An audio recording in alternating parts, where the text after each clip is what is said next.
안녕하세요. 30대 중반 여자입니다. 평소 사연 열차를 들으며 하루를 시작하는데요. 저도 막장 드라마 한 편은 가뿐하게 찍고 이혼하게 되었거든요. 신중에 신중을 가하고 했던 결혼이기에 이혼 같은 건 없을 거라 생각했는데 가정은 혼자서 노력한다고 지켜지는 것이 아니더군요. 어찌되었든 결국 이혼까지 하게 되었지만 힘들게 스트레스를 받아가며 결혼 생활을 유지하려 애쓰던 그때보다 훨씬 더 행복한 삶을 살고 있습니다. 가끔 이혼했다고 하면 안쓰러운 표정으로 보는 사람들의 시선이 거슬리긴 하지만 그 정도야 이젠 손가락질하는 것도 아니고 뭐 어때? 하고 넘길 만큼의 시간이 지났네요. 그러면 이제 본격적인 이야기를 시작해 볼까요? 남편의 직업은 공인중개사였습니다.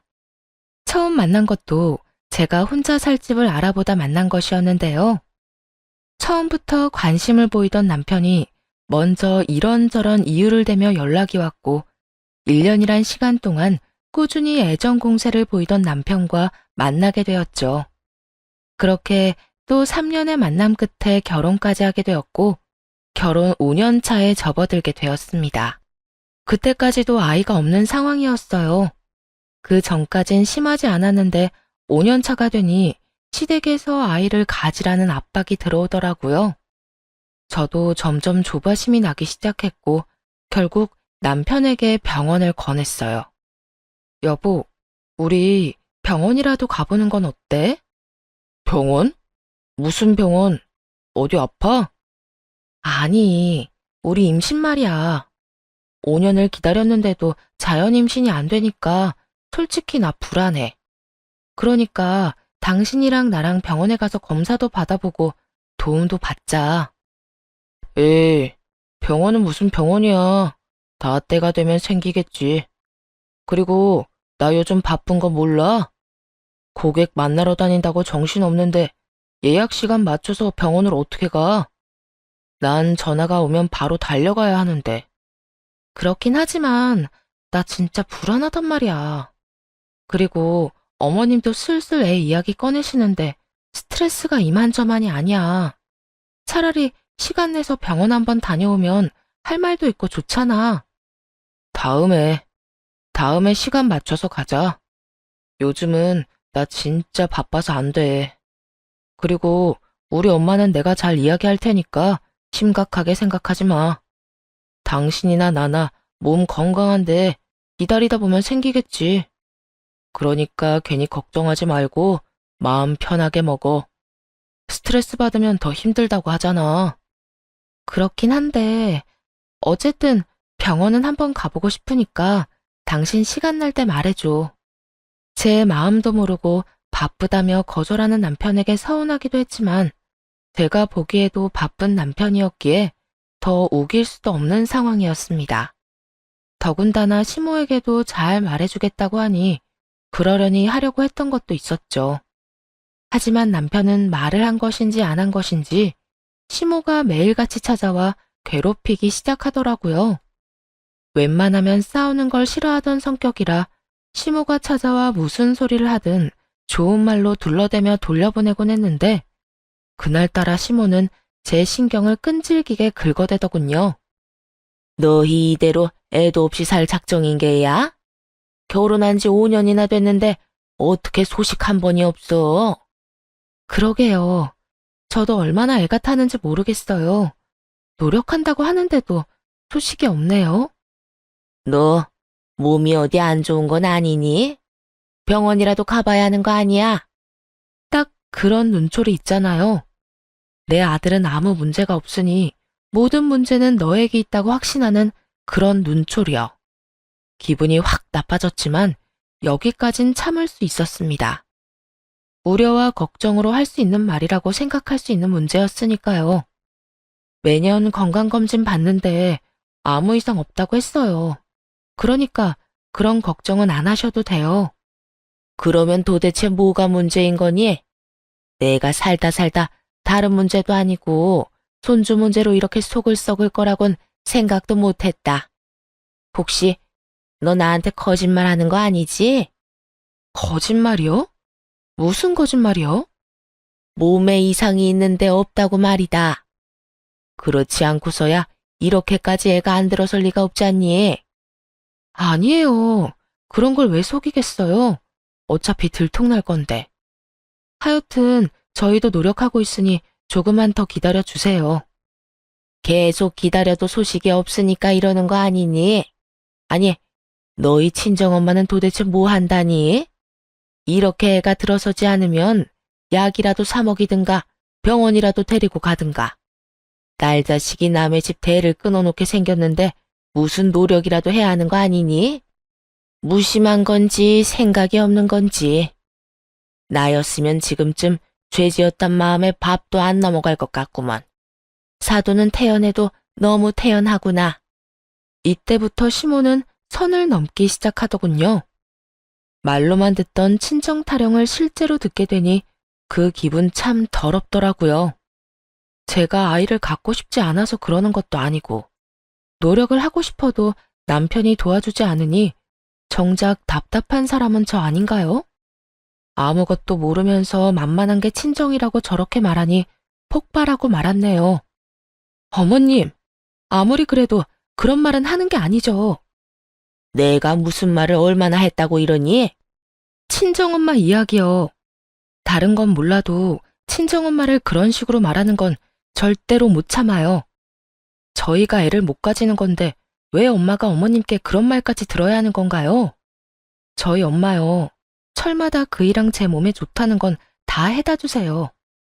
어머님께 그런 말까지 들을 만큼 저희한테 무심하지 않다고요. 그러면 그런 거지. 어디서 시어머니한테 눈 동그랗게 뜨고 소리를 질러? 네가 이딴 식으로 하니까 네 친정엄마 이야기가 나오는 거야. 지금도 봐라. 네가 이딴 식으로 행동하면 내가 또 네 친정엄마를 들먹일 수밖에 없지 않겠니? 아니요. 전 그만큼 잘못한 것도 없고 설사 어머님 입장에서 제가 잘못했다고 한들 친정은 들먹이지 마세요. 저도 기분 나쁘다고요. 네가 기분이 나쁘다고 하면 내가 안 해야 하니? 난 싫은데. 난 네 시어머니고 네가 뭐라고 하든 내 할 말은 다 할 테니 그런 줄 알거라. 그래요? 그러면 앞으로 저도 할 말 못할 말 가리지 않고 다 할 테니까 그런 줄 아세요. 너 지금 나한테 선전포고라도 하니? 어머님, 가는 말이 고와야 오는 말이 곱다라는 속담 아시죠? 그 말이 괜히 있는 게 아니에요. 어머님이 제 가슴에 비수를 꽂겠다는데 저라고 언제까지 좋은 말로 받아칠 순 없잖아요. 그러니까 저한테 좋은 말만 듣고 싶으시면 어머님도 좋은 말만 해주세요. 지금 너 하는 꼴만 봐도 네 친정 수준을 알겠구나. 얼마나 평소에 딸 자식 교육을 엉망으로 시켰으면 어른한테 이따위로 굴 수 있는 건지.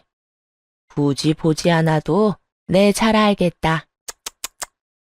그쯤 되니 사람이 아닌 벽을 보고 대화를 하는 기분이더군요. 아니, 허공에 대고 돌아오는 메아리랑 대화를 해도 그것보단 대화가 잘 통할 것 같은 기분마저 들었죠. 그냥 마음대로 생각하고 이만 나가주세요. 저는 어머님이랑 입씨름하면서 시간 낭비하고 싶지 않네요. 너 지금 날 내쫓기라도 하겠다는 거니? 네. 무슨 말이 통해야 대화라도 해볼 텐데 어머님은 제가 뭐라고 하든 어머님이 하고 싶은 말만 하잖아요. 그런 사람이랑 제가 무슨 말을 더 하겠어요? 더는 할 이야기도 없고 들을 말도 없으니까 이만 가세요. 그렇게 시모를 내쫓다시피 보내버렸고 못 간다고 난동이라도 부릴 줄 알았던 시모는 생각보다 쉽게 돌아가더군요. 그때 그 행동을 이상하게 생각했어야 했는데 말이에요. 시모가 그냥 순순히 돌아간 건 다 꿍꿍이가 있었습니다. 그건 바로 남편에게 몇 배로 부풀려 고자질하는 짓이었죠. 퇴근을 하고 돌아온 남편은 가방을 내려놓기도 전부터 화를 내기 시작하더군요. 당신, 우리 엄마를 내쫓았다는 게 사실이야? 어머님이 그래? 나한테 내쫓겼다고? 그래. 우리 엄마가 울면서 나한테 전화 왔더라. 별말 하지도 않았는데 당신이 갑자기 화내면서 나가라고 했다면서? 내가 장모님한테 그렇게 굴면 당신은 기분 좋겠어? 어떻게 우리 엄마한테 그런 식으로 행동할 수가 있어? 드라마에서나 보던 엄마 말만 믿는 바보가 저희 집에 있다는 사실을 그날 처음 알았습니다. 남편은 마치 우리 엄마 입에서 나오는 말이라면 그게 뭐든 다 사실이다 라는 최면에 걸린 사람처럼 몰아붙이더라고요. 사람 말은 양쪽 말 다 들어봐야 한다는 걸 몰라? 어머님이 오늘 우리 집에 와서 임신 이야기 또 꺼내면서 이번에 우리 친정 이야기까지 하더라. 내가 이렇게 애가 안 생기는데 우리 엄마는 무심한 건지 생각이 없는 건지 왜 아무 행동도 안 하냐고 말이야. 왜 우리 엄마가 이런 말을 들어야 하는데? 이건 그 누구의 잘못이 아니라 그저 우리 문제일 뿐이잖아. 그리고 당신이 저번에 뭐라고 그랬어?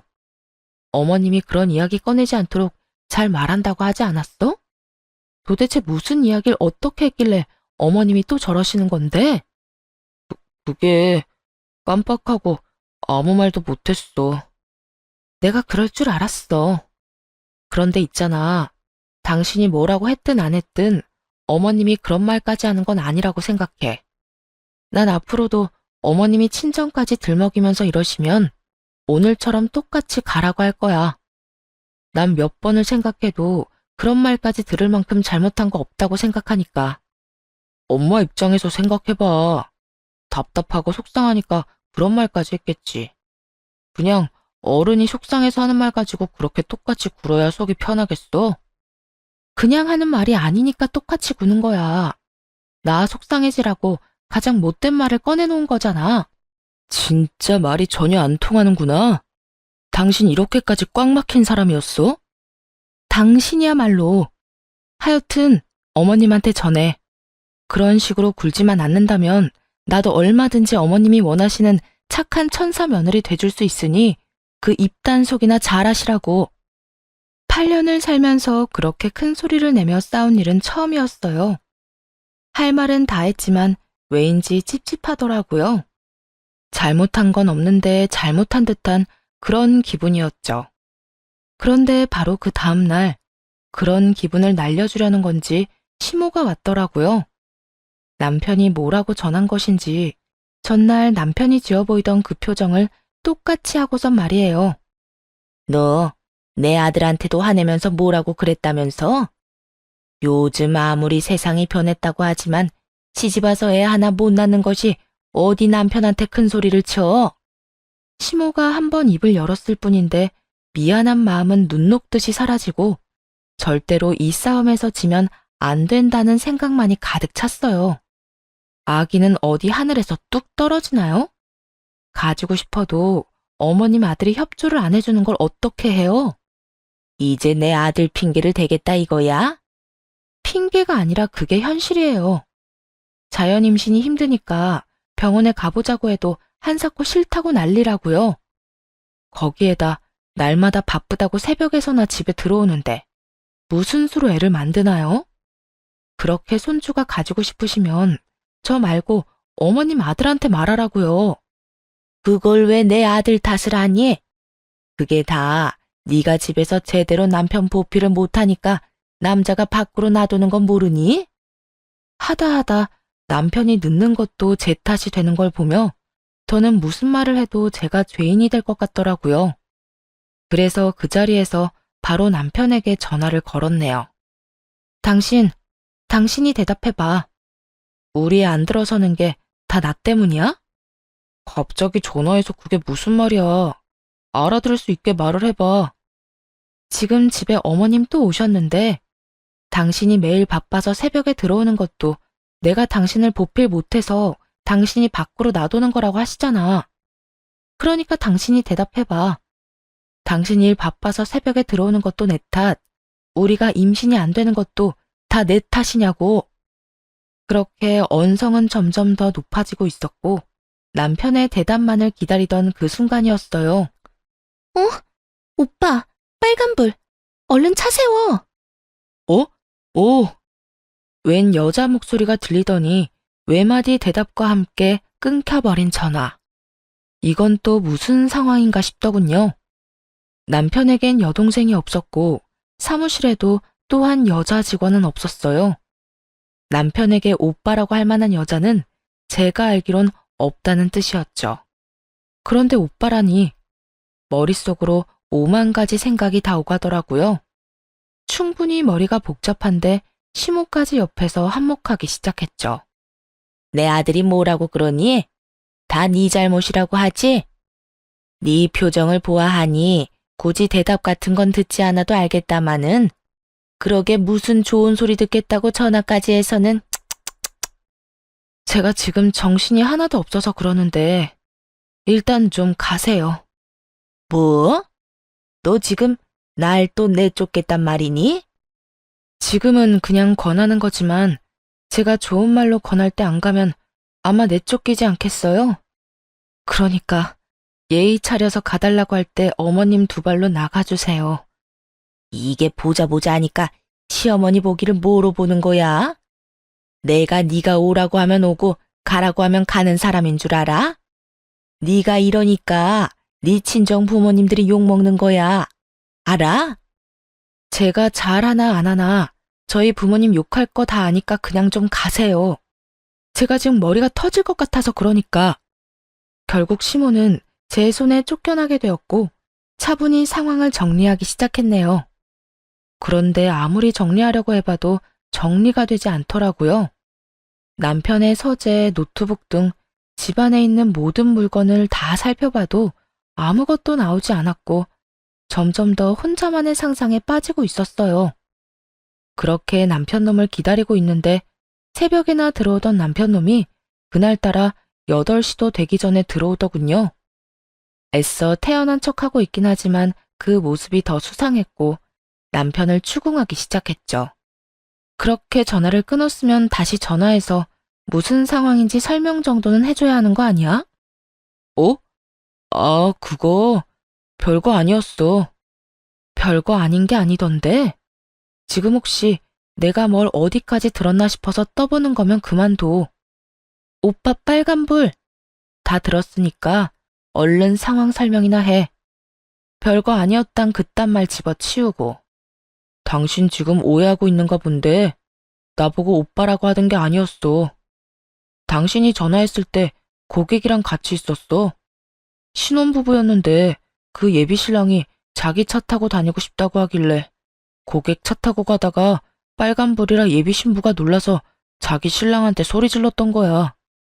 갑자기 빨간불이라고 소리 지르니까 나도 놀라서 전화 끊고 상황을 봤던 거고. 당신이 생각하는 그런 거 아니니까 걱정하지도 마. 아, 그래? 정말 그게 다야?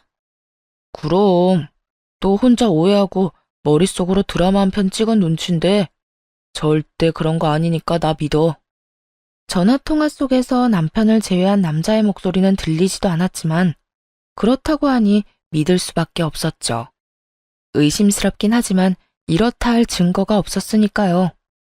그저 가만히 남편을 바라보았고 남편은 제 눈빛이 부담스러웠는지 급하게 말을 돌리기 시작하더군요. 뭘 그렇게 봐? 아, 맞다. 당신 오늘도 우리 엄마 내쫓았다며? 우리 엄마 오늘도 또 울더라. 어머님은 내 앞에선 바늘로 찔러도 피 한 방울 안 흘릴 것처럼 구시면서 당신 앞에선 18살 소녀가 따로 없는가 보네? 내가 왜 쫓아냈겠어? 당신 엄마가 또 찾아와서 시비를 걸었으니 내가 내쫓기까지 했겠지. 왜 뻔한 걸 물어? 적당히 좀 해라, 적당히 좀. 시어머니가 며느리 때문에 운다는 게 말이나 돼? 그러지 말고 좀 사이좋게 지내면 안 돼?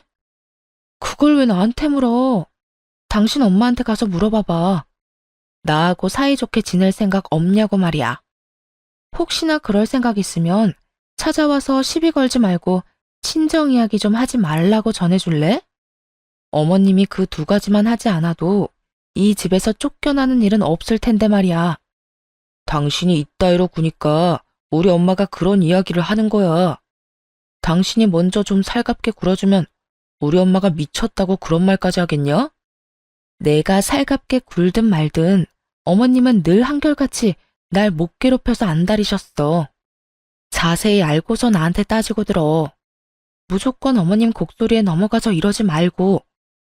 나는 입이 없어서 당신한테 아무 말 안 하는 줄 알아? 당신은 당신 하고 싶은 대로 다 하면서 무슨 할 말이 또 있는데? 이미 원하는 대로 시어머니까지 다 내쫓고 있잖아. 내가 원하는 건 어머님이 더는 우리 집에 발걸음도 안 하는 거야. 말 나온 김에 당신한테 부탁 좀 하자. 어머님한테 앞으로는 찾아와도 문 안 열어줄 거니까 그런 줄 알라고 좀 전해줘. 그냥 하는 소리 아니고 진심이니까 이번엔 똑바로 전해. 알겠어? 이 집이 당신 집만 되는 줄 알아? 내 집도 된다고. 내 집에서 우리 엄마를 문전박대하겠다는 거야? 내 집도 되니까 이런 말을 하지. 어머님이 정 오고 싶으면 나는 없고 당신만 있을 때 오라고 해. 그러면 되겠네. 이제 불만 없지? 어느새 시모 이야기만 나오면 자동으로 싸우게 되었고 남편이나 저나 한 채의 양보도 하지 않았어요. 그런 싸움이 계속될수록 서로의 바닥만 드러내는 싸움만이 반복됐고 점점 더 이혼을 생각하게 되는 날이 많아졌죠. 남편도 남편이지만 시모도 참 대단하더군요. 하루는 집에서 일을 하고 있었는데 열어주지도 않는 곳에 어찌나 끈질기게 찾아오는지 일도 되지 않는 지경이었어요. 결국 더러운 똥을 피하기로 했고 나가서 일할 사무실을 알아보게 되었죠. 남편에게 말하면 쉽게 구할 수는 있겠지만 그때는 워낙 사이가 좋지 않으니 말도 꺼내기 싫더라고요. 그까짓 복비가 들더라도 남편에게 아쉬운 소리를 하고 싶지도 않았고요. 그래서 다른 공인중개사에게 사무실을 소개받았고 여러 사무실을 돌아보며 고민을 하고 있었죠. 집을 구해보신 분들은 아시다시피 거의 다 중개사분 차를 타고 물건을 보러 다니곤 하잖아요. 저 역시 중개사의 차를 타고 사무실을 둘러보고 있었어요. 그런데 신뢰가 되지 않는다면 통화를 좀 해도 되겠냐고 묻더라고요. 중개일 때문인가 싶어서 알겠다고 말하자마자 통화를 시작하더군요. 통화 내용을 듣기 싫어도 들을 수밖에 없었네요. 그래. 나 손님 태우고 있어. 무슨 일이야? 뭐? 설마. 그놈 말하는 거 맞지? 대단하다, 대단해. 그저께는 여자랑 웬 술집에 있더니 이번에 또 여자가 바뀌었다고?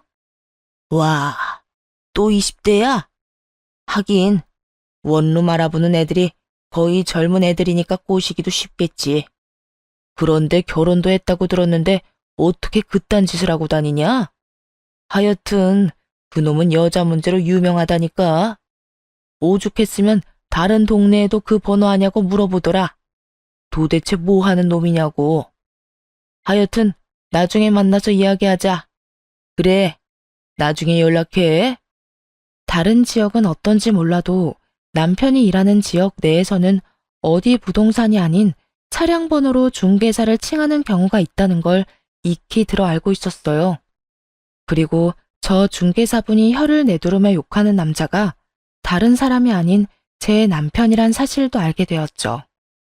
네, 그렇습니다. 그 여자 홀리고 다니기로 유명하다던 그 차량 번호가 제 남편 차 번호와 같았으니까요. 실수로 어쩌다 일어난 일도 아니고 그런 일이 소문이 날 만큼 빈번하게 일어나고 있었다니 충격이 크더라고요. 아무리 자주 싸우고 사이가 좋지 않았다고 해도 그때까진 남편이었으니까요. 심지어 시모와 임신 문제로 갈등이 생기기 전까지만 해도 사이가 좋았으니 그 배신감도 크게 들었고요. 중개사분에게 이것저것 물어볼 수도 있었지만 입에서 입으로 전해진 말에 제 인생을 걸 수는 없겠더라고요. 그래서 남편의 뒷조사를 시작했고 아무 일도 없다는 듯 남편을 대하며 지냈습니다. 저도 그 고역 같은 시간을 군말 없이 보내는데 남편 놈은 저보다 더 고역 같았는지 이혼 이야기를 먼저 꺼내더라고요. 있잖아, 내가 많이 생각해봤는데 우리 이혼하자. 뭐? 이혼? 지금 당신이 나한테 이혼하자고 한 거야? 이혼해. 나 더는 당신이랑 못 살겠어. 남편의 마음과 별반 다르지 않은 마음이었지만 그 이유가 궁금하더라고요. 당연히 다른 여자가 생겼다고 솔직하게 이야기하진 못할 것이고 도대체 무슨 이유를 대며 이혼하자 할 것인지 그것이 궁금했습니다. 그래? 이혼하고 싶은 건 잘 알겠고 갑자기 이혼 이야기를 하는 이유나 좀 들어보자. 이유가 있을 거 아니야. 당신도 잘 알 거 아니야. 요즘 우리 사이도 안 좋았잖아. 날마다 눈만 마주치면 싸우고 서로 화해할 마음도 없는데 이렇게 살아서 뭐해? 차라리 이혼하고 각자 사는 게 맞지. 눈만 마주치면 싸우는 이유가 뭔지 뻔히 알면서 당신이 해결할 생각을 안 하니까 우리가 그렇게 싸웠단 걸 아직도 몰라? 이유? 뭐? 우리 엄마 이야기하는 거야 또? 당신도 지겹지? 나도 지겨워. 당신 엄마가 선 넘을 때마다 당신이 당신 엄마 편만 들면서 나한테 뭐라고 하지만 않았어도 우리가 그렇게까지 싸우는 일은 없었어. 기억 안 나?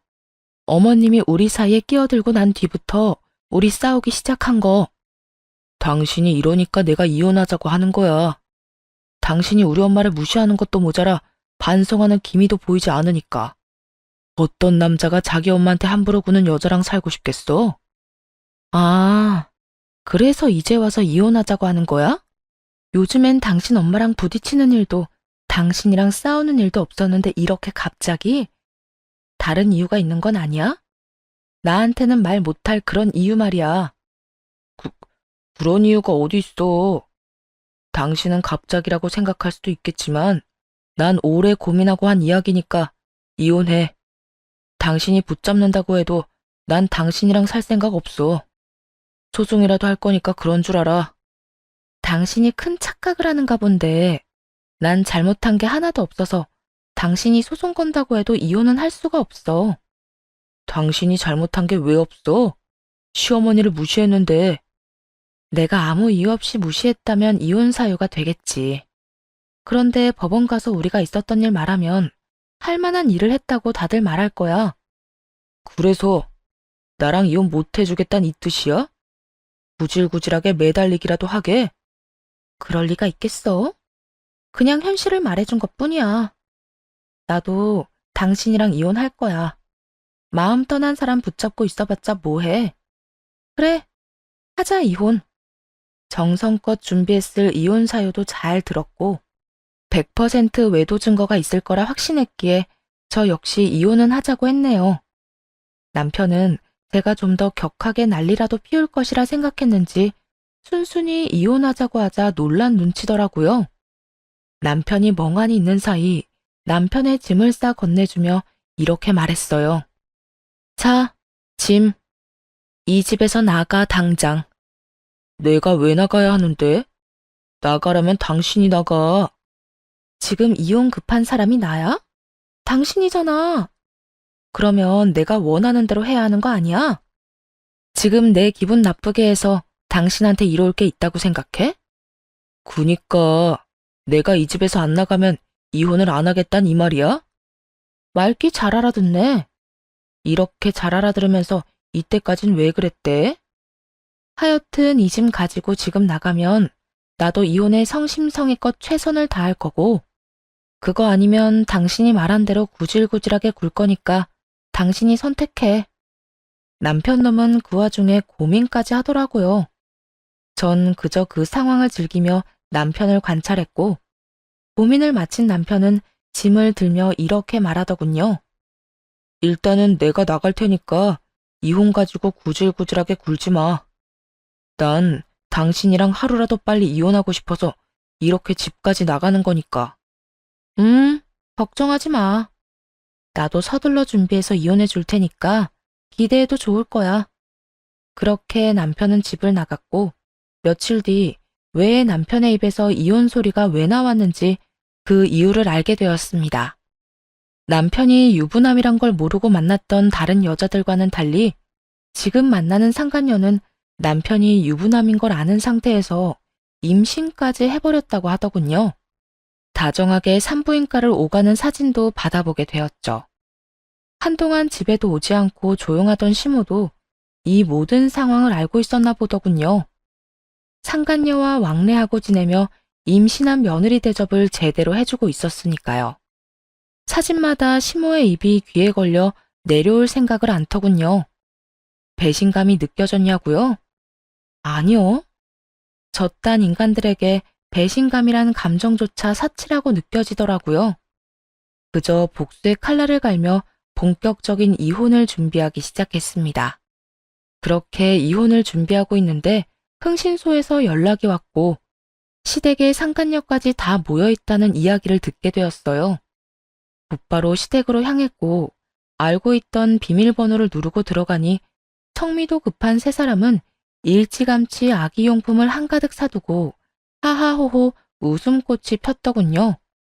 그래도 일말의 양심이라도 있다면 저를 보고 당황이라도 할 것이라 생각했는데 세 사람은 저를 보고도 표정의 변화조차 없더라고요.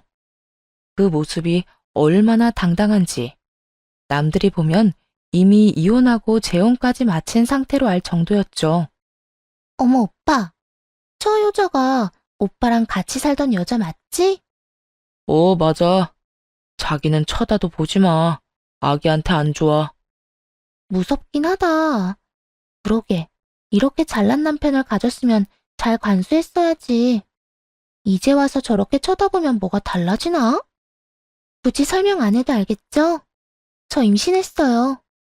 그러니까 빨리 이혼이나 해주세요. 숨기기엔 늦었다고 생각했는지 아니면 숨길 생각조차 없는 것인지 자랑스럽게도 임신 사실을 밝히더라고요. 이미 알고 있는 사실이니 놀랍지도 않았지만 상간녀의 태도엔 화가 나긴 하더군요. 여기서 끝이 아니었죠. 시모도 남편도 한마디씩 보태더라고요. 우리 아들 때문에 임신 안 된다고 헛소리나 해대더니 우리 아가 보거라. 이렇게 애를 가졌지 않니? 자기한테 문제가 있으면서 누구 탓을 하는 거야? 다 보고 들었지? 이렇게 됐으니까 이혼부터 해줘. 나 빨리 아기 아빠로서 책임을 다하고 싶어. 책임? 지금 책임이라고 했니? 네 입에서 책임이라고 하니까 좀 황당하긴 한데 뭐 좋을 대로 해. 그런데 너 나한테 위자료 줄 돈은 있니? 네 엄마, 네 아기 가진 저 여자, 그리고 너까지. 나한테 위자료 다 줘야 할 텐데 그걸 감당할 능력이 될지 모르겠다. 남편은 아무 말이 없었고 상간녀가 비웃음을 날리며 입을 열더라고요. 아, 그깟 위자료 얼마나 된다고.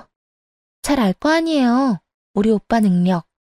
자기 능력 좋겠다. 집안 빵빵하겠다. 그깟 위자료쯤 얼마든지 줄 수 있으니까 남 걱정하지 말고 그쪽 걱정이나 하세요. 상간녀의 말을 듣고 있는데 하마터면 소리내서 웃을 뻔했습니다. 이 얼마나 웃긴 착각인가요? 상간녀는 남편의 능력이 아주 출중하며 집안 역시 부유하다고 믿어 의심치 않고 있더라고요. 타고 다니는 외제차도 할부가 많이 남았고 겉보기엔 좋아 보이는 시댁도 월세집이란 걸 전혀 모르는 눈치였죠. 하긴 젊은 여자애가 뭐가 모자라서 저딴 남자를 만났겠나 했더니 정신 모자란 어린 것이 겉모습에 홀려 불륜녀가 된 것이었습니다. 능력? 집안? 아, 그래서 유부남을 만난 거였어? 큰 기대에 부풀어 있는 것 같은데 어쩌냐? 저 인간 돈 없어. 타고 다니는 외제차? 그건 이 뱃속에 아기 나올 때까지 할부 안 끝날 예정이고 이 집도 자가 아니고 그렇다고 전세도 아니야. 월세라고 월세. 이젠 알겠니? 왜 내 위자료를 걱정했는지? 그게 사실이에요? 거짓말이었으면 좋겠지? 그런데 어떻게 해. 다 사실인데. 정 못 믿겠으면 앞으로 살면서 지켜봐. 꼬박꼬박 네 아기 아빠 통장에서 이 집 월세 나갈 거고 차 할부값 나갈 거고 어떤 달엔 네 예비 시어머니 사치 비용도 나갈 거야. 그런 와중에 넌 육아도 해야 하고 살림도 해야 하겠네? 아이 낳고 바로 일은 할 수 없을 테니까. 아기 아빠나 네 예비 시어머니가 도움이라도 줄 것 같지. 내가 살아봤는데 그럴 인간들이 못 되니까 기대도 하지 마. 그게 너한테 좋을 테니까. 예상대로 상간녀는 속았다는 표정을 지어 보이며 너까지 놓고 저를 보더라고요. 이 모든 것이 거짓말이라고 말해주길 간절하게 바라는 듯했지만 제 입에서 그런 말이 나올 리가 없었죠. 분위기는 순식간에 이상해졌고 남편이 나서 화를 내기 시작하더군요. 그런 말까지 왜 하는 거야? 이 사람 홀몸 아니라는 말 못 들었어? 당신은 모르나 본데 임산부한테 스트레스가 얼마나 안 좋은데. 헛소리 하지 말고 얼른 나가. 왜? 내가 틀린 말 했어? 너도 네 집안도 돈 없잖아. 거기에다 네가 소장도 아니고 직원일 뿐인데 내가 받게 될 위자료가 당연히 걱정될 수밖에 없지 않겠어? 너하고 네 엄마 주머니 사정 내가 뻔히 아는데 미리 말이라도 해줘야 준비라도 할 거 아니야. 그까짓 돈 얼마든지 줄 수 있거든? 그래, 뭐 외제차 팔고 이 집 내놓고 단칸방으로 옮기고 대출 좀 받으면 가능은 하겠다. 그러면 애 잘 키우고 잘 살아봐. 그렇게 말하지 않아도 잘 먹고 잘 살 거야. 악을 쓰는 남편의 뒤로 여전히 멍하게 앉아있는 상간녀를 향해 마지막 한마디를 해주고선 시댁을 나왔네요. 다 들었지? 꼭 순산하길 바랄게. 진심이야. 아기 잘 낳고 이 남자랑 이 남자 엄마랑 잘 데리고 잘 살아. 불륜녀 딱지에 이혼녀 딱지까지 붙이기 싫으면 말이야. 그런데 네 생각처럼 쉽진 않을 거다. 내가 살아봐서 아는데 저 남자고 저 남자 엄마고 데리고 살기 쉬운 사람들은 아니거든. 이 일이 있고 난 후 이혼은 빠르게 진행되었습니다. 저는 더 알아볼 것도 없었고 가지고 있는 증거들로 변호사분과 함께 이혼만 진행하면 되는 일이었으니까요. 산부인과를 오갔던 흔적들, 제가 시댁에서 목격한 장면들로 유책 배우자는 쉽게 남편이 되었고 시모와 상간녀에게도 위자료를 받고 이혼할 수 있었죠. 시댁은 이혼을 진행하는 동안부터 사정이 많이 좋지 않은지 만날 때마다 행색이 남루해지더라고요. 처음엔 차가 바뀌고 그 다음엔 시계가 사라지고 그 다음엔 시모의 손에 자랑처럼 들고 다니던 가방이 사라졌죠. 이혼 확정까진 긴 시간이 걸렸지만 그 인간들이 망가져가는 모습을 지켜보는 재미가 있어 지겨운 시간만은 아니었습니다. 그것만 해도 이미 충분히 통쾌했는데 더 통쾌한 소식이 들려오더군요. 그건 바로 전 남편의 외도 소식이었는데요. 이 소식을 다름 아닌 상간녀를 통해 듣게 되었죠. 번호는 어떻게 알았는지 연락이 왔더라고요. 여쭤볼 게 있어서 전화했어요. 이제 와서 나한테 물어볼 게 뭐가 있는데? 그게 그때 선임하셨던 변호사분 연락처 좀 알려주세요. 왜? 이혼이라도 하게? 그 인간이 또 바람을 피우고 있었어요. 그것도 한두 명이 아니더라고요. 제 버릇 납 못 준다더니 저한테 한 그 방법 그대로 다른 여자 꼬셔서 만나고 있었어요. 진짜 그 정도면 병 아닌가요? 이제 보니 변호사 연락처는 핑계고 나한테 하소연하려고 전화했구나. 이렇게 되고 나니 쪽팔려서 어디 말할 데는 없고 그렇다고 조용하고 있자니 너무 답답해서요.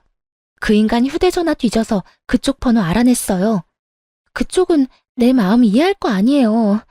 저 그 충격으로 유산까지 했다고요. 상간녀의 말대로 제 버릇 남 못 준다더니 또 그딴 더러운 짓을 아무렇지 않게 하고 다닌 모양이었어요. 아니면 상간녀와 재혼을 하면서도 그 더러운 짓을 멈추지 않았던 것일지도 모르는 일이기도 하죠. 전자가 됐든 후자가 됐든 전 남편이 쓰레기인 것은 진작 알고 있던 사실이었고 되려 상간녀의 이런 행동이 화가 나더라고요. 저를 얼마나 우습게 봤으면 이런 이야기나 늘어놓자고 전화질까지 했나 하는 마음에서요. 그 미친놈 좋다고 만날 땐 언제고 나한테 이딴 하소연이 하고 싶니? 너나 그 여자들이나 나한텐 똑같은 인간들이야. 내 가정 깰 땐 그렇게 당당하게 남편 관수 못한 내 탓이라더니 네 가정 깨지고 나니까 마음이 바뀌었어? 정신 차려 이 상간녀야. 그래도 그쪽은 임신까지 한 상태는 아니었잖아요. 전 임신했는데 유산까지 했다고요. 그래서? 불쌍하다고 눈물이라도 흘려줄까? 같은 여자로서 그거 참 안 된 일이다. 그놈이 참 죽일 놈이다. 안쓰러워하고 욕이라도 해줘? 사실 그렇게 해줄 거라 기대하고 전화했어요.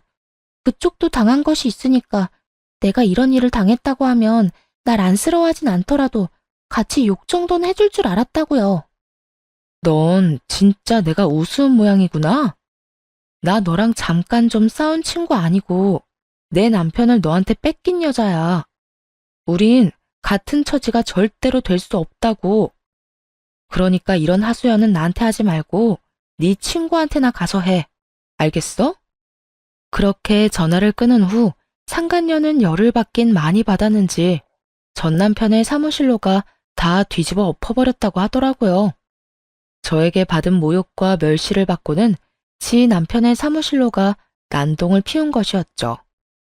그 덕에 중개사들에게만 소문이 쫙 나 있던 전 남편의 여자 갈아타기 이야기는 마침 사무실에 있던 말 많은 동네 아주머니들 귀에 들어가게 되었고 전 남편은 어느 사무실에서도 받아주지 않는 신세가 되었다고 하더군요. 더불어 상간녀에게 주머니 속 먼지까지 탈탈 털리고 이혼당했다고 하고요. 일도 하고 여자도 만나고 신나서 잘 돌아다니더니 꼴 좋다고 생각되었네요. 그런데 어느 날 잊고 지냈던 전 시모에게서 다른 번호로 연락이 오더군요. 나란다. 잘 지내니? 아, 무슨 일이세요? 너는 복 나가게 무슨 한숨을 그렇게 쉬니? 왜? 요즘 무슨 일 있니? 혹시 외롭거나 그런 거야? 할 말 있어서 전화한 거 아니에요? 빨리 하고 끊으세요. 목소리도 듣고 싶지 않으니까. 그게 우리 아들 소식 들었는지 모르겠지만 우리 아들 또 이혼했어. 아이, 그 빌어먹을 것이 자기가 잘못해서 유산까지 해놓고선 그걸 우리 아들 탓으로 다 돌리면서 위자료까지 뜯어가지 뭐니. 전 시모는 제가 그쪽으론 소식조차 모른다고 생각했는지 우는 소리까지 하며 거짓말을 하더군요. 피식피식 나오려는 웃음을 참으며 시모에게 모든 사실을 알려주었어요. 그쪽 며느리였던 사람이 나한테 전화해서 어떻게 된 상황인지 다 알려줬으니까 그딴 거짓말 좀 그만하고 준비한 말이나 하세요. 더는 듣고 있기도 역겨우니까. 뭐? 역겹다니? 너 무슨 말을 그렇게 하니? 혹시 나랑 또 싸우려고 연락했어요? 아니.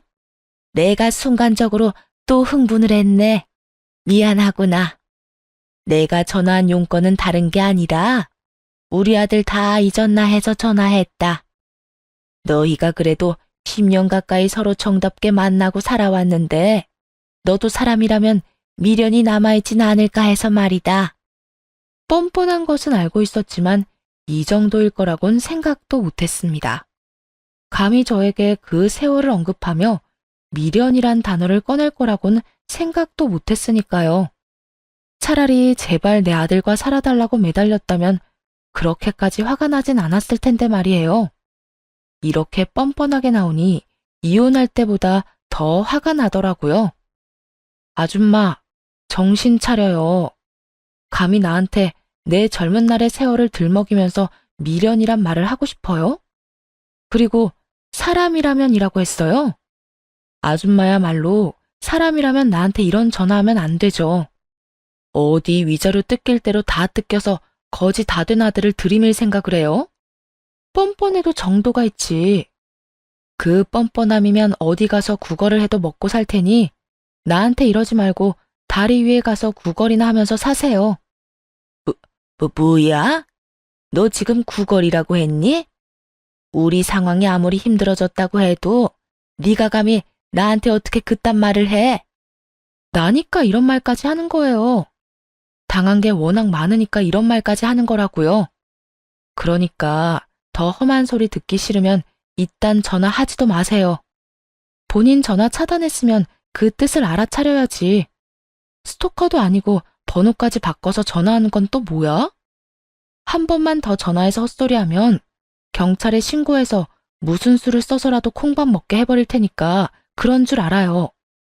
화가 나니 못할 말이 없었고 정신을 차리고 보니 전화는 이미 끊었더라고요. 그렇다고 해서 제가 한 말들을 후회한다는 뜻은 아닙니다. 충분히 저런 말을 들을 만한 짓을 했다고 생각하니까요. 어쨌든 그 후론 연락이 오지 않았고 이젠 완전히 그 사람들과 연을 끊어내게 되었습니다. 이혼을 하고 난 후 처음 1년은 문득문득 올라오는 화에 힘든 시기를 보냈어요. 때론 화가, 때론 눈물이 흘러 저조차도 제 감정을 컨트롤할 수 없는 그런 상태였죠. 그 힘든 시기 동안 시간에 모든 것을 맡기고 힘들면 힘든 대로, 슬프면 슬픈 대로 시간을 보냈던 것 같아요. 그리고 2년 차가 되니 조금씩 익숙해지고 무뎌지더라고요. 이혼이란 게 그런 것 같아요. 아무리 정이 다 떨어지고 다신 꼴도 보기 싫을 만큼 미운 사람과 헤어지는 일이라도 저에게 큰 상처가 남는 것은 어쩔 수 없다는 것이요. 시간이 해결해 준다는 말이 있듯 제 상처도 시간이 어느 정도 해결해 주었고 나머진 제 곁에 있는 소중한 사람들이 도와주셨습니다. 그중 가장 큰 안식이 되었던 건 당연히 부모님이셨어요. 특히 엄마가요. 딸, 많이 힘들지? 아니야, 나 괜찮아. 괜찮기는 너 안 괜찮아. 연애를 짧게 한 것도 아니었고 그렇다고 결혼 생활이 짧은 것도 아니었잖아. 힘든 게 당연한 거고 지금 네가 겪는 그 모든 감정들이 당연한 거야. 그러니까 엄마 아빠 앞에선 감추지 말고 마음껏 힘들어하기도 하고 울기도 하고 화를 내도 돼. 우린 네 가족이잖아. 우리 앞에서 다 해야지 누구 앞에서 그런 모습을 보이겠어? 난 엄마 아빠 속상할까 봐 그러지. 엄마 아빠는 우리 딸이 감추고 혼자 힘들어하는 게 더 속상해. 그러니까 지금 힘들 만큼 힘들어하고 잘 견뎌내자. 그래야 또 살아가지. 그래야 또 웃게 되지. 이 말이 어찌나 위로가 되는지 엄마와 대화를 나눈 뒤론 마음이 한결 편안해지더군요. 이처럼 다시 잘 일어난 저는 새로운 출발을 앞두고 있습니다. 기대하시는 결혼 같은 건 아닌데요. 앞두고 있는 새 출발은 바로 외국에 나가게 된 일이에요. 좋은 기회가 생겼고 이번에 외국에 나가 생활하며 일까지 하게 되었답니다. 물론 부모님과 떨어져야 한다는 사실이 슬프긴 하지만 영영 떨어질 것도 아니고 우선은 3년 계약이라 일단 부딪혀 보려고요. 사연을 쓰게 된 것도 바로 이 때문이에요. 사실 자랑이 조금 하고 싶기도 했고 이혼이란 아픔을 훌훌 털어버리고 싶기도 했거든요. 이혼을 등에 업고 비행기까지 타기엔 그 기회가 너무 아깝잖아요? 이렇듯 이제 새로운 출발을 해보려고 합니다. 아마 사연이 소개될 때쯤엔 외국에 나가 있겠죠? 낯선 환경에 많이 외롭기도 하겠지만 사연 열차를 들으며 그 외로움을 이겨내 보려고 합니다. 응원해 주실 거죠? 사연도 이제 끝이 났네요. 긴 이야기였을 텐데 끝까지 함께 해주셔서 감사합니다. 추운 날씨 감기 조심하시고 다들 행복하세요.